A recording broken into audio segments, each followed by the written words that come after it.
Selamat pagi saudara-saudariku sekalian. Agar kita diberi pengertian dalam mendengarkan firman Tuhan, marilah kita berdoa. Bapa yang Maha Pengasih, sapalah kami dengan firman-Mu agar kami mampu menjalani hari kami yang penuh tantangan ini di dalam tuntunan dan arahan Tuhan. Dalam Yesus kami berdoa. Amin. Firman Tuhan bagi kita tertulis dalam kitab Kejadian pasal 32 ayat 26. Lalu kata orang itu, "Biarkanlah aku pergi karena fajar telah menyingsing." Sahut Yakub, "Aku tidak akan membiarkan engkau pergi jika engkau tidak memberkati aku." Demikian firman Tuhan. Saudara-saudariku sekalian, kita percaya bahwa Allah memelihara kehidupan kita. Tetapi berkat Tuhan tidak begitu saja turun dari langit. Meskipun Tuhan berkata bahwa burung-burung di udara yang tidak menabur dan tidak menuai dipelihara Tuhan, namun bukan berarti Tuhan mengantarkan makanannya langsung ke sarang burung atau ke sarang binatang lainnya. Semua makhluk harus berjuang untuk memperoleh apa yang dibutuhkannya. Dengan demikian, Tuhan akan menghargai perjuangan tersebut dengan menurunkan berkat-Nya. Nats hari ini tentang Yakub yang tinggal di kota Haran karena melarikan diri selama 20 tahun dari Esau abangnya. Lalu Tuhan berkata kepadanya, "Pulanglah ke negeri nenek moyangmu dan kepada kaummu, dan aku akan menyertai engkau." Maka Yakub pun segera bergerak meninggalkan Haran untuk pulang ke kampung halamannya di Kanaan.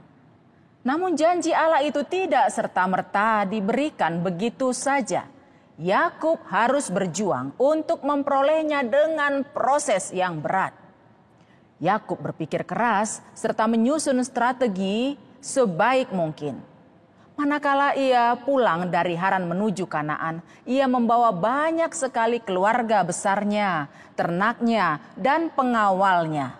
Lalu dia mendapat informasi bahwa Esau sudah siap menghadang dia dengan 400 pasukan yang gagah perkasa. Dalam pikiran Yakub, pasti kakaknya akan membinasakan dia dan seluruh keluarganya. Lalu Yakub berpikir keras bagaimana caranya melembutkan hati abangnya. Ia mempersiapkan banyak ternak sebagai oleh-oleh kepada Esau. Ia juga menyusun strategi pengawalnya di bagian depan supaya keluarganya yang bertubuh lebih lemah tidak menjadi sasaran pertama dari pasukan tempur Esau. Dia menggunakan pikirannya, perasaannya, dan hartanya sebagai upaya untuk mengatasi masalahnya.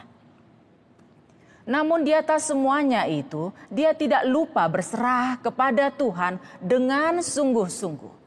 Pada saat di perbatasan Kanaan, tinggallah Yakub seorang diri. Dan malaikat Tuhan bergulat dengan dia sampai fajar menyingsing.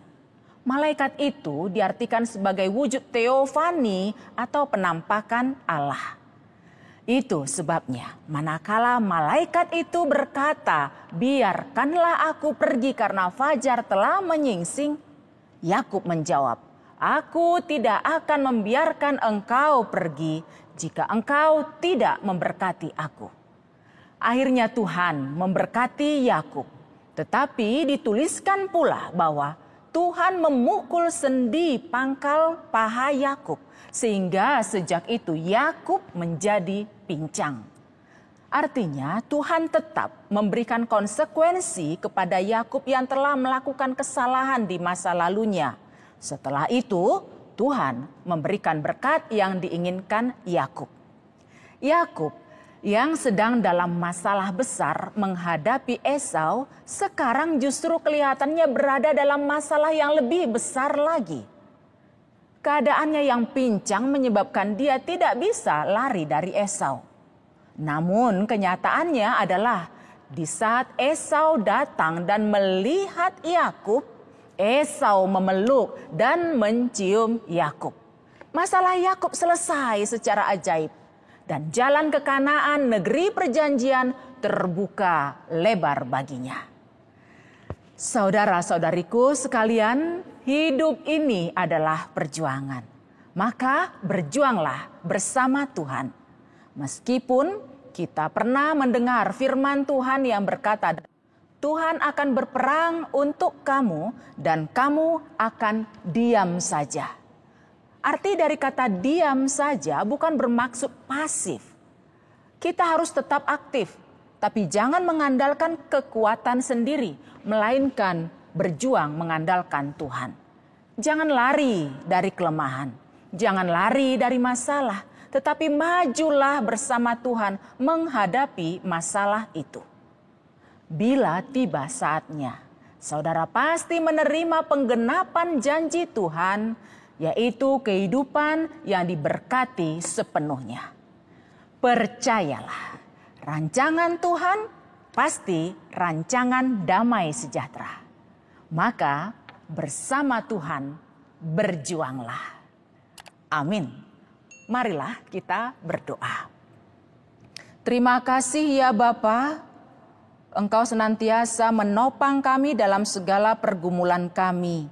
Oleh sebab itu sebesar apapun masalah kami, Engkaulah yang kami andalkan. Sebab kami yakin rancangan-Mu adalah rancangan damai sejahtera bagi setiap umat ciptaan-Mu.